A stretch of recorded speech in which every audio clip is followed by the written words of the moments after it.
Oh, sige. Tara. Oh, oh, sige.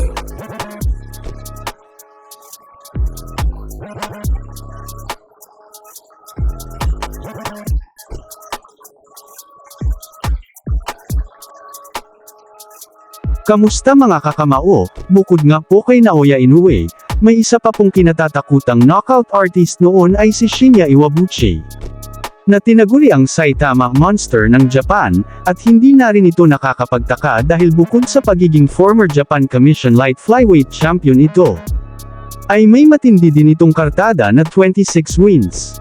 22 dito ay nagmula sa knockouts at 5 talo lamang.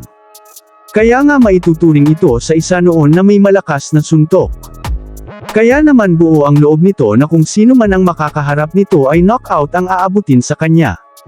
Isa na dito ang patunay noong taong 2016. Bago makaharap ang ating kababayan na tubong Northern Samar na si Al Rivera, ay nagbigay nga po ito ng babala na pahihirapan umano ng Hapon ang Pinoy at patutulugan sa round 7 nanograms bakbakan.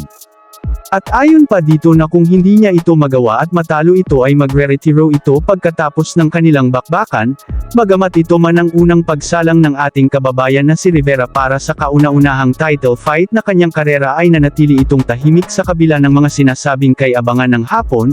Ang kanilang bakbakan ay para sa OPBF lightweight title at ginanap sa Korakuen Hall sa Japan, at sa pagsisimula ng laban ay ipinadama agad ng Pinoy ang lakas nito.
At sa pagtatapos ng laban ay tila nabaligtad ang naging resulta sa sinabi ng Hapon, siya ang pinabagsak at ang tinalo ng Pinoy, at dahil nga sa nangyaring ito ay tuluyan nang nagretiro ang Hapon at hindi na muling lumaban pa sa ibabaw ng Luna.